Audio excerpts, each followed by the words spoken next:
The philosopher Dallas Willard once called hurry the great enemy of spiritual life in our day. And he said, quote, "You must ruthlessly eliminate hurry from your life." That hurry is really the issue underneath so many of the other issues of our day and age, from outrage culture to these kind of anxiety epidemic across our generation, to digital distraction, to the breakdown of the family, to chronic loneliness and the suicide rate and its explosion, to exhaustion and burnout, and so on and so forth.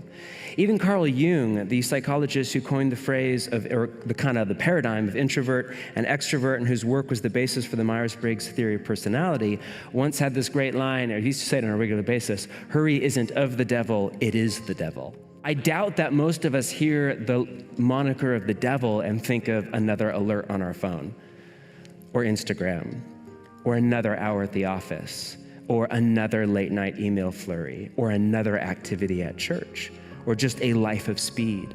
Corrie ten Boom, the Dutch woman who saved so many Jews from the Nazi Holocaust, once said, "If the devil can't make you sin, he'll make you busy." Psychologists now diagnose people with hurry sickness, which people think I'm joking when I talk about that. It's actually a thing, like Google it in DSM or whatever, which psychology today defines as, quote, "a malaise in which a person feels chronically short of time." Anybody? And so tends to perform every task faster and to get flustered when encountering any kind of delay. Now, not to play armchair psychologist, but I'm pretty sure that all of us have hurry sickness. And the ongoing effect of hurry or busyness or distraction or whatever you want to call it on our soul and our society is really starting to take its toll.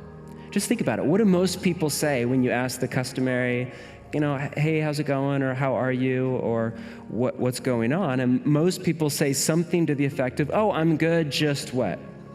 Busy." Pay attention, and you will hear this across all the lines that we hear so much about in the news. Across gender, across class, across ethnicity, across the urban-suburban divide, everybody is busy. Seriously, everybody I talk to. College kids are busy, young parents are busy, single professionals are busy, working class people are busy, empty nesters in the peninsula are busy, and retirees down in Mexico for winter are busy too. Everybody I talk to everybody in the West, all my African immigrant friends are like, "You Americans, what is wrong with you? They say that to me, you're all so busy." The essence of pathological busyness, or if you prefer the moniker of hurry, is we have too much to do. That's the short of it. We just have too much to do and not enough time. And so the only way to cram it all in is to speed up our mind and our body and our relationships and our interactions with other people to this frenetic pace that I would argue is incompatible with life in the kingdom of God. I would argue you can't live in the kingdom of God at that pace of life, nor were you designed to. And this has all sorts of implications, both for our emotional health and for our spiritual life. The Anglican priest W.F. Adams, who was C.S. Lewis' spiritual director for many years, once called hurry the death of prayer. He said, quote, "To walk with Jesus is to walk at a slow, unhurried pace." He said that in the 1940s. It's no surprise that in Paul's definition of love to the Corinthians, the first descriptor on his list is love is patient. Another way to translate that is love is unhurried. And hurry, it oxidizes our capacity for love, and with it our capacity for compassion. Compassion is a feeling word.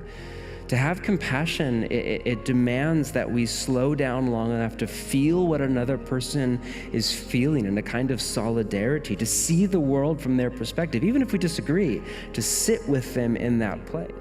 I love Willard's line, the ruthless elimination of hurry. You have to be a little bit ruthless. In the day and age of the smartphone and Wi-Fi and attention economy and the city and noise and transience and busyness and all of the things, this won't just happen to you. Ortberg was kind enough to write the foreword for my book, and he had this great line in it, my favorite line actually in the whole book because he wrote it. And he said, "To choose to live an unhurried life in our day is somewhat like taking a vow of poverty in earlier centuries. It's scary and it's an act of faith, but there are deeper riches on the other side." And I'm not here to say I have it all down and follow me around and I'm never in a hurry and I just walk in Jesus, Zen love all of the time. That's not true. But I am here to say I've made some major sacrifices in my life, or they felt like it at the time, and everyone was worth it times 10.